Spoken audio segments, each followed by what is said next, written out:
That's a good time to roll, man. All right, let's get our first question. What's your name? Oh, it doesn't work. We'll buy some time while we get that going. You can just hear me. You can, All right, I think we're live now. Yeah, right. So how long are you guys planning to do this show for? As long as we're allowed to. But also, like, there's that thing too of, like, we both kind of feel that shows kind of go on too long to, like, in the animated arena. So I think ideally we'd like to come to a point where when we feel it's right, like being like, yeah, we've probably done enough. We talk a lot about shows, we love and we grew up on, and it's like, should any show go on for 20 seasons? No. I mean, I'm not saying the answer, but the millions of people. We plan to do as many as, you know, we talk about it a lot. If we had a blank check and could do it indefinitely, we would stop. Our goal is to do, get better every season, hopefully, God willing, and then bail, and then fucking go to the beach somewhere. Yeah. Well, we'll see what happens. Maybe it'll suck in season 2 and we'll Yeah, it could. Yeah. That would be funny. That would be Yeah, it would be funny if it started sucking, we didn't know. Hopefully that happens. Thank you. Hey guys, I gotta ask, if Pim had died instead of Charlie in the final episode, would he have gone to heaven instead of Charlie's hell? That's actually a really good question, because originally it was going to be Pim. It was going to be Pim that went to hell, not heaven, and for some reason we changed it. It did make sense. It was because Charlie had to go through like much more of like a learning curve. He was more of like, we established him as a bit more of the schlubby, lazier one, so him having a bit more of a lesson made more sense. And like Pim being sad about Charlie felt like more of an emotional beat. I feel like if Pim died, Charlie would just be like, what? We basically had this. Okay. I mean, it actually, in the original pitch Bible that we pitched to the network, episode 8 had a crushed Pim and his brains everywhere. So that is what the original idea was. But yeah, we just kind of sat down and went, well, maybe it's better for Charlie. And also the way we kind of viewed it was, episode 4 was kind of, the Halloween one was Pim's big, like, beating, and then that was kind of Charlie. So it felt kind of right. And season 2, hopefully we'll have a nice Alan beating and beating up some other characters where we're doing big showcase episodes. Next question.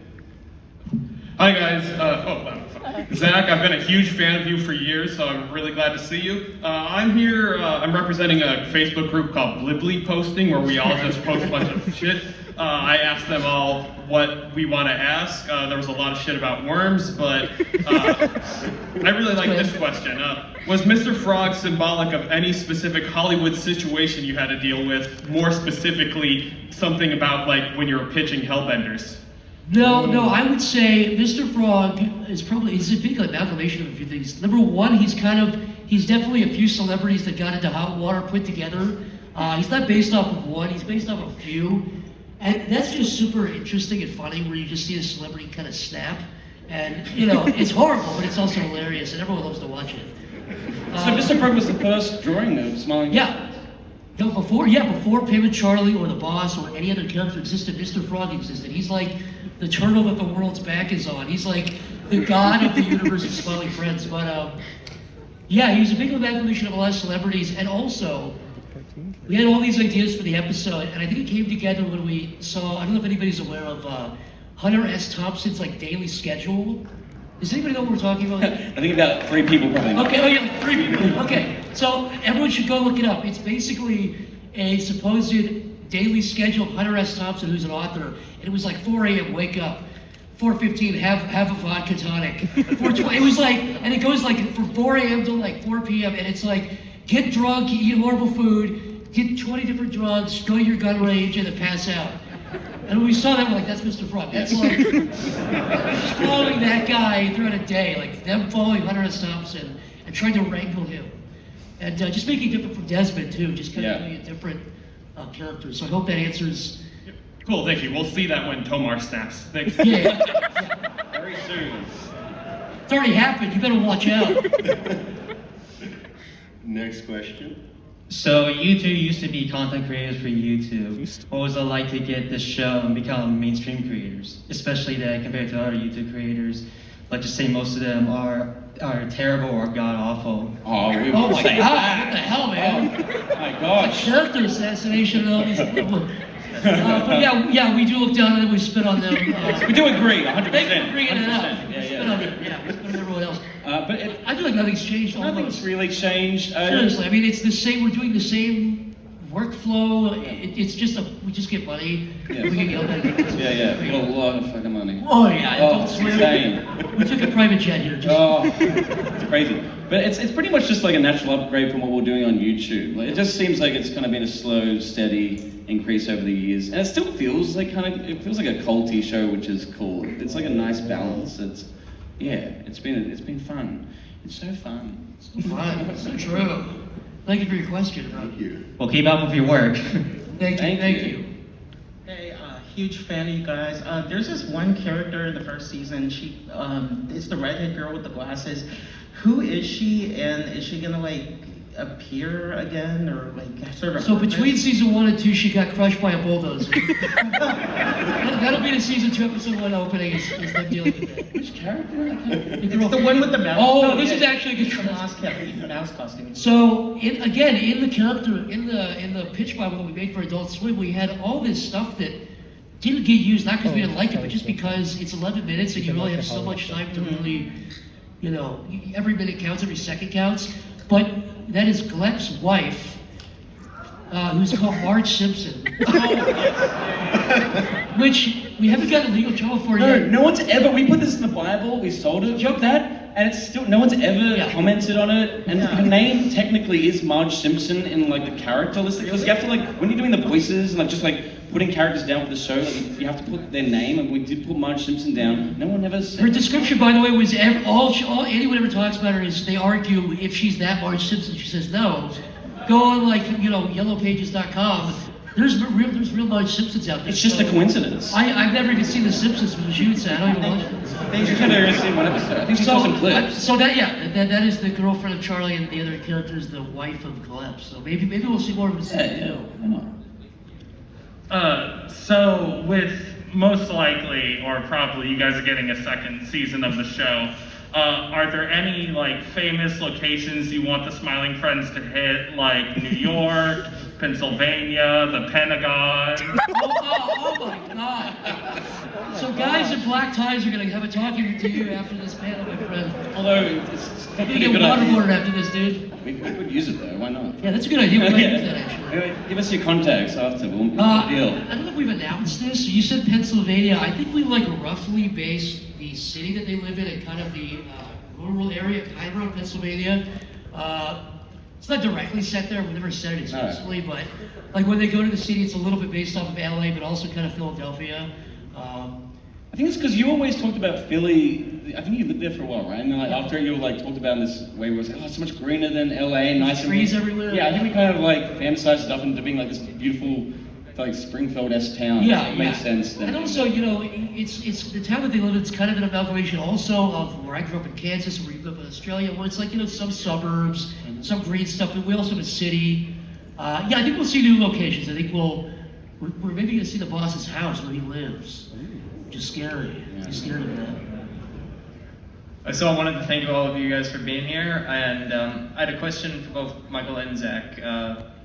So Zach, I know you had the idea of the forest demon getting ripped apart, because I remember you talking about the idea of a monkey getting ripped apart and eaten like a pizza.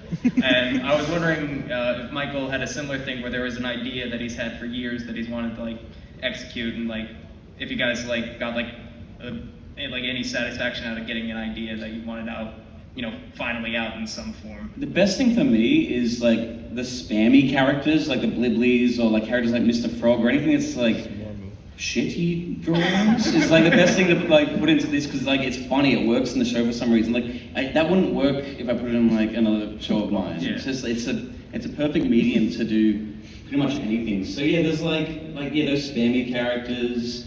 A lot of the experiences are just like, some of them are just stuff we experienced together. I feel like that vape guy was like a guy we went to a party together. Yeah. It's based on So yeah, like it's little moments that we experience in real life, and I'm sure there was like some things that like I had private that I put in, I just can't remember. It's very rare that like we don't try to like think of a joke and then be and then be like, oh, let's use this. It's a lot of the time I find like I have the same kind of like obsessions, like people getting ripped apart. That's just, I love, like, you know, Mussolini, the idea of a crowd of people sending us Mussolini or Gaddafi and just like turning into monkeys and like beating someone is just objectively funny. It's horrible. It's terrible, but it is. It's funny in this show because the idea is like they're cute characters. They look all like spongy and like nice, like cookie cutter. But then them like being hung upside down like Mussolini is just funny. It's just funny. Yeah, it's funny. It's funny. It's just funny. All right. I don't think you're gonna like season 2 then. Yeah, no, guys. Someone gets hung up every episode of season 2 like Mussolini. So. All right, every cool, episode. guys. I appreciate the answer. Hi guys, so my buddy Andy couldn't be here because he's working at Chick-fil-A right now, so I wanted to ask this question for you guys. He wanted to know if we would see more of Bimble in the second season. Bimble? Who the hell is Bimble? You know what? Yes, because you just said it, now Bimble will be in every episode. He's gonna be at the forefront, bigger than Pim and Charlie now. It's gonna be sidelined for Bimble. What was it, Bimble or Bimbo? Bimbler. Bimbler. Oh, Bimbler. Oh, yeah. It's the woman with the head with the hammer. Yeah. He is a character in the show, kind of like Mr. Frog. Like I guess it's like they watch. He's probably an actor. He's kind of like their McBain. We've never really thought about Bimbler as like more than just that poster, like the movie thing. But I guess there's probably He's very obsessed with that character. Like that's all he says, like randomly. He just goes Bimbler. Yeah, he says his name. Yeah. I guess like actor plays Bimbler. Yeah, this is a good question though. It's an actor. It's like be an actor. Is his real name Bimble? No, I don't think so. I think that's like Austin Powers, and it's like a Mike Myers. Right. Yeah, this is like the. We'll figure it out. Yeah, don't worry. Yeah, well, thank you. Guys. We'll have a book. We'll have a similar. Silmarillion, yeah. It's like a Lord of the Rings type book of all this lore, the important Smiling Friends lore about Bimbler. Him and Charlie and the boss, their lore is that big. Bimbler, fucking yay big. Does that make sense? That's our whole life's work. We'll focus on it right after this. Good question. Thanks very much, again.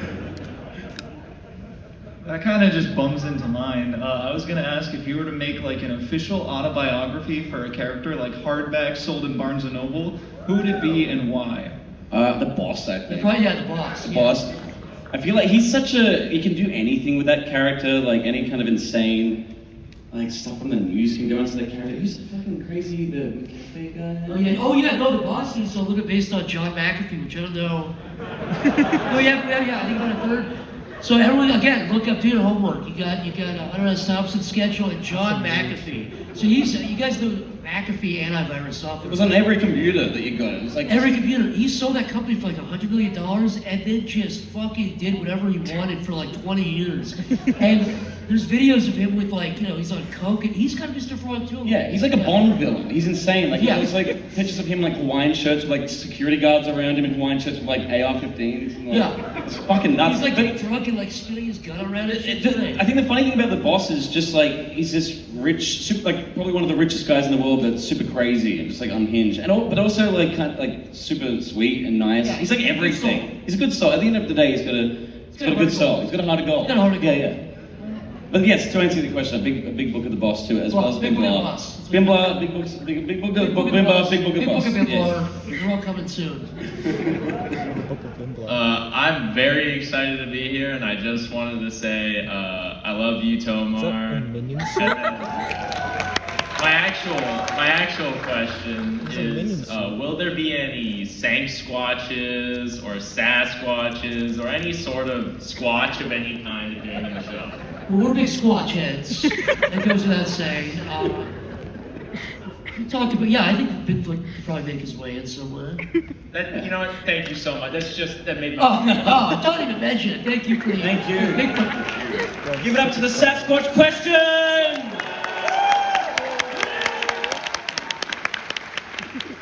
In fact, can every question just be Bigfoot related from now on? I'm kind of like a Bigfoot roll in my head. You know what I mean?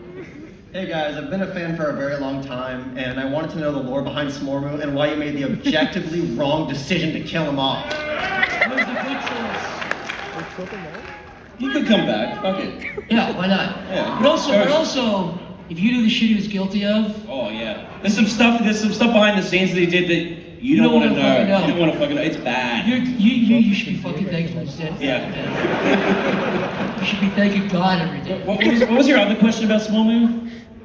Why did you kill him? He's important. I mean, it just, I don't know, it makes sense. This was funny. It was funny. Fuck it. It just looked gullible. Give me that fucking character. You might want to turn the microphone down. Bring it down. There you go. All right. So I was wondering, any of the Smiling Friends clientele, do we plan on seeing them again? Do you ever have any plans to return the people that Charlie and Pim helped? We try to kind of not do that, just so it's like it's always open, but we're talking about that a lot now actually, and it's like we don't want to like go back to old stuff to kind of like lean on it too much, so we're trying to come up with like new characters and new scenarios, but they're always there, and like if it makes sense to re-establish them or do a second episode about one of them they've already helped but now it's a different problem, like that's always on the table too, but it is more focusing on new characters. We talk about that a lot, and just basically like I think maybe you'll see some, but for us it's also a challenge of every episode you're kind of hopefully seeing some new characters, some new location, or getting something out of it, but I'm sure we'll see some of the characters return. Mr. Frog. Thank you. Very nice answering question. Hello. Hello. Hi. So, sorry, I'm so fucking nervous. I love you guys. You're all fantastic, amazing. I mean, Tomer's a little violent for me, a little extremist. I don't know. Not a big fan of that, but nobody's perfect.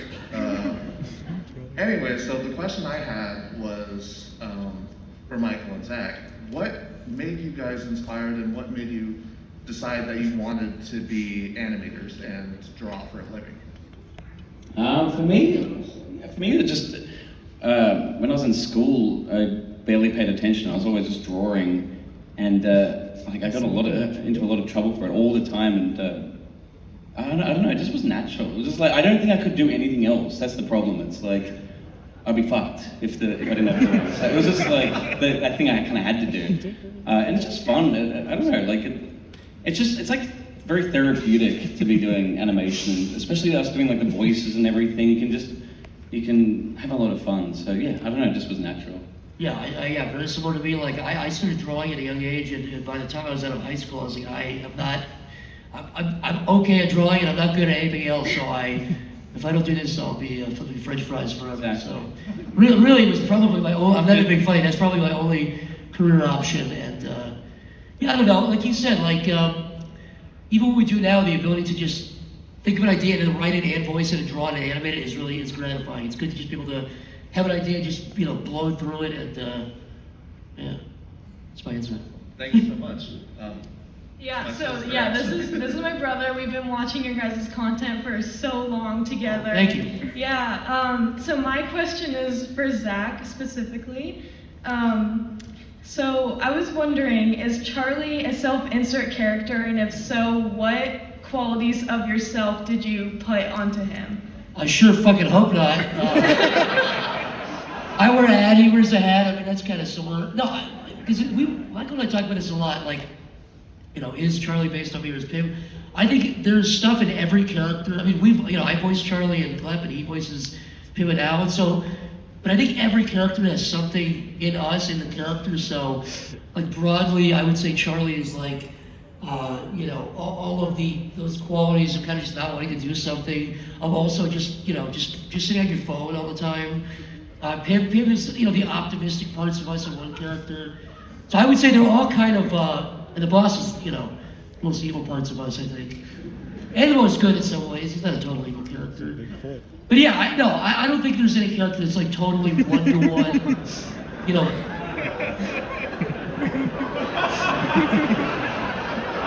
Is that because of what I'm saying? He's reacting. No, sorry, I was just listening. I'm saying it should be. It sounds like he's. But it's Comic-Con said I had to censor that. I can't draw whatever it's there. I don't know what's underneath that. Let's do it. Let's do a speed run for how quickly we can kick off and come. I was thinking the same. I was like, what did I do? I did like an upside down Mussolini, but it was. Yeah. This is the fun part of the panel. How much time do we have left? Let's see if we can ramp it up. We got 13 minutes. You're a great voice actor, by the way, Tomar. Yeah. What was that? Oh, you're a good voice actor. Thank you. Next question, please. Hey guys, my name is Dalton. I've been a huge fan of all three of you for a long time, especially you, Zach and Tomar on Oni Plays. If Chris O'Neill is here, I love you very much. Anyway, my question for you, Zach, is are you ever planning on including Bill Clinton or other presidents into the show? And also, I'm still waiting for my free Tomar emeralds in the mail since buying a lot of skins. You're never gonna find it. You're God damn never it, gonna come find on. it. It's hidden up far away. We're both big fans of all the presidents. We both, we're doing. Yeah. I mean, really, just like we'll do Ronald Reagan and stuff at each other. So yeah, I think we can maybe see a few more presidents come in. Okay. Yeah. Cool. One of the characters could become a president. Oh yeah. We already talked about. I mean, We're write that one next. One of the characters that you already know might become president. Okay. So Hopefully he's the boss. we'll see what happens. All Alright, thank you guys. I love you, Zach. Love you, Tomar. Love you, Michael. Keep suspense. We'll at the time. So I was wondering, like, what was it like working with Jimmy Kimmel? He's such a. He's really nice. Yeah, until he's not. Until he's fucking pissed about stuff. Until he's pissed off at us and like swinging at us. But other than that, yeah. Thank you. Yeah, no problem. Hi, Tomar, I'm a big fan of your war crimes. Out of all places, why are you sending the Smiling Friends to Brazil?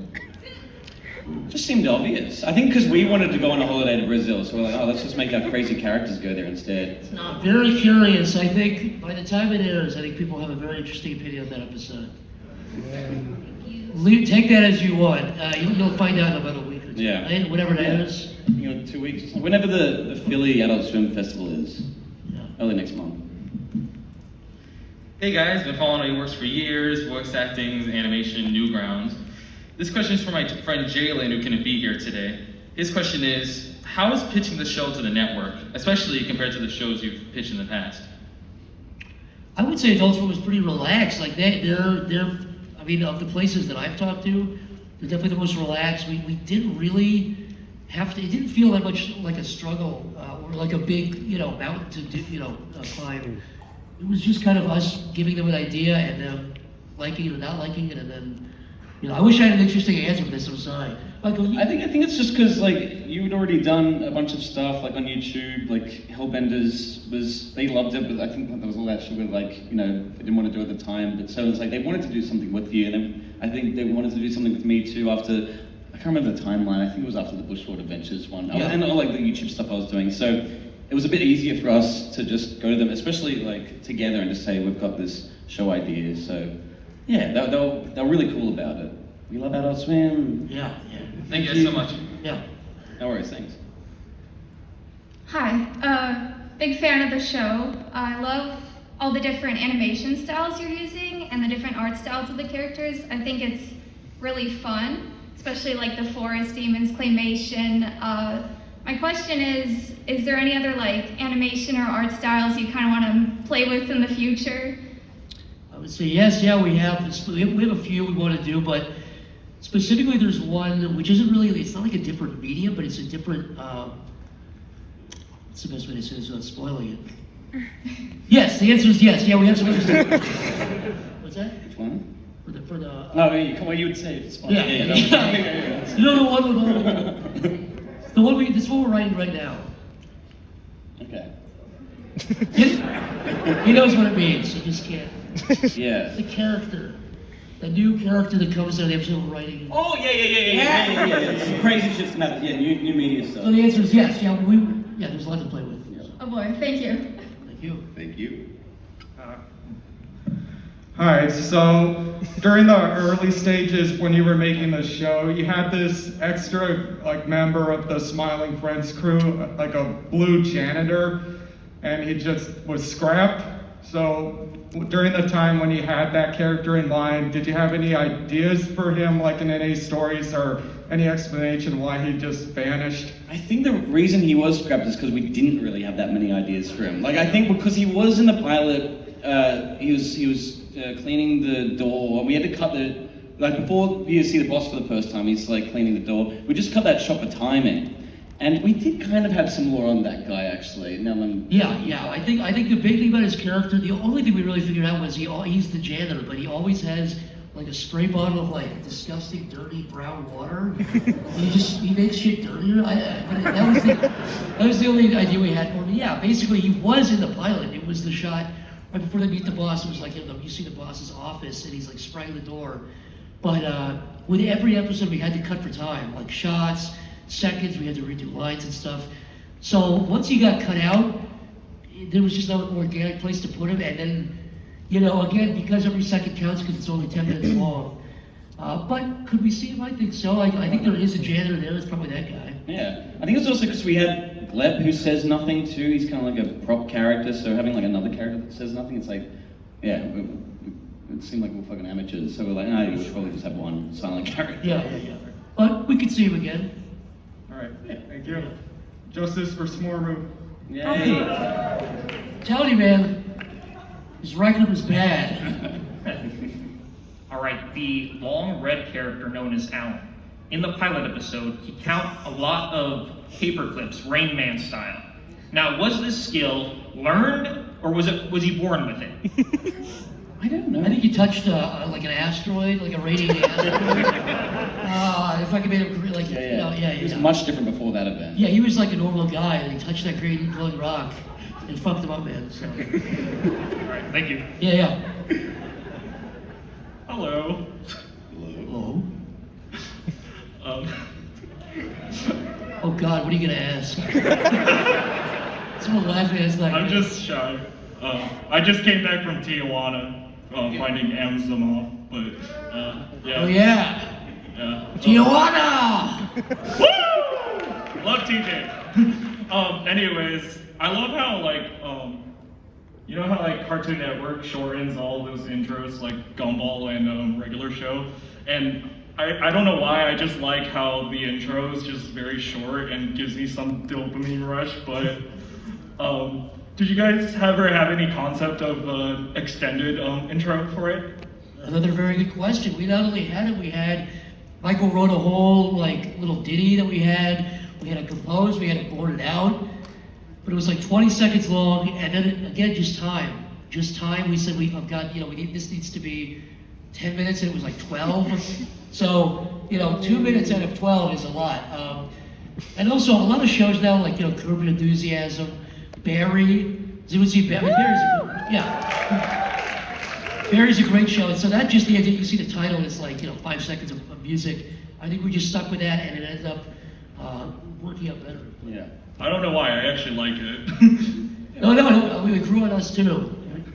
Thank you. Thank you. Thank you.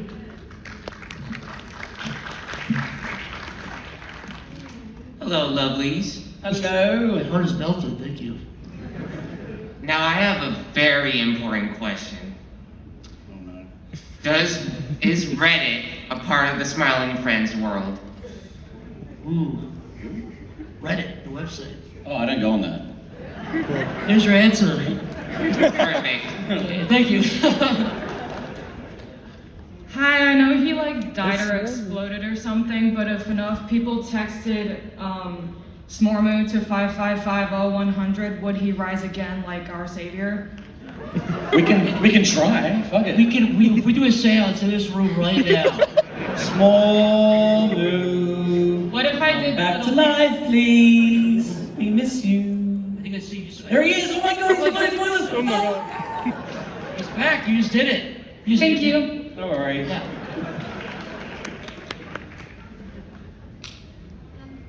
Hi, I'm Stanley. Unfortunately, my girlfriend couldn't be here, but me and her, we love your stuff, all of it. But my question was, if Charlie and Tim came to your house and told you that they were going to make you smile, what would happen?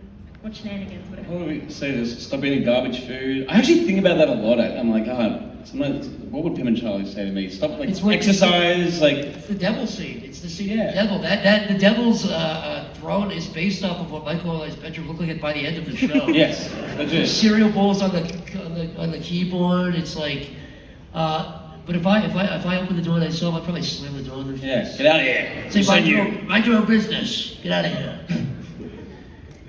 Is that a satisfying answer? Is that it? No, okay.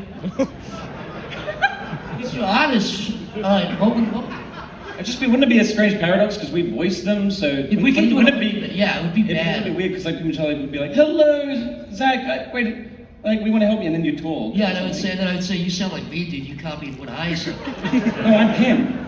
Yeah. Oh, yeah, and the child would say, no, people go, wait, you sound like my friend Charlie. What are you talking about? No, that's not my friend Charlie's voice. He's I want you out of my standing house right and I now. want you out now. See, so it does kind of wrap up. And we just argue. It'd be a quick, just like, the ask universe would just explode. It wouldn't work. Yeah. Something bad would You happen. go back in time and you like kill yourself, it just wouldn't work. Yeah, it just doesn't, it's not good. It causes a big paradox. Thank you. Thank you, I hope. So I believe that concludes the Q&A section of the panel. Do you guys have any parting words you'd like to share with the audience out here today? Should we make a really quick show? Like, you make a quick, like, very positive stream? Yeah. Should we make, like, the quickest pitch for a show ever? Let's see, Zach. Close out on. Zach pitches a show and I make a show really quick. We'll do it really quick. All right. No, well, let's hear some. Fuck it. Let's someone yell out like something cool. Titles. Yeah, title. Worms. Okay. Worms. Put something on worms. Keep yelling out.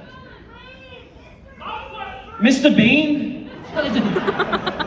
Mr. Bean's a good Mr. Mouse. I heard Mouse and heard Bean. Mr. Mouse and the worms. Israel.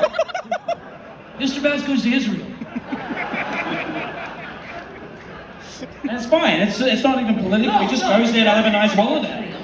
It's like, what? What's wrong with this? What the hell is wrong with that? Gosh. You go to Sweden or And something. more important, what does Mr. Mouse look like? Oh yes! Someone say mouse! Brilliant. Oh, we need this person working the show. What the fuck is he drawing? Alright, roll cut. Rest of the time, we got 40 seconds, you guys. Clown shoes! Alright, wait. Okay, Mr. Mouse in the row. Still need time to pitch it. Look at Quibi. It's coming to Quibi.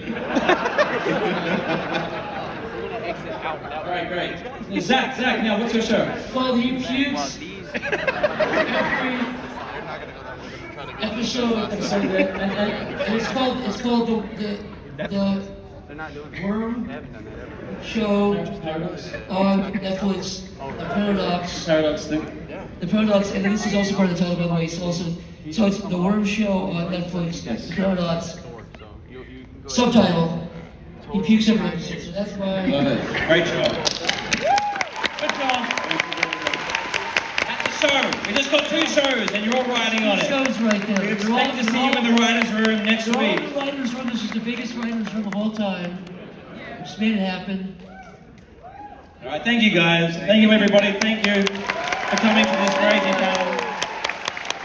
And thank you for watching Smiling Friends and all your crazy fan art and the nice words. It's really nice. It really means a lot to us. Yeah, keep so going. thank you. Thank you.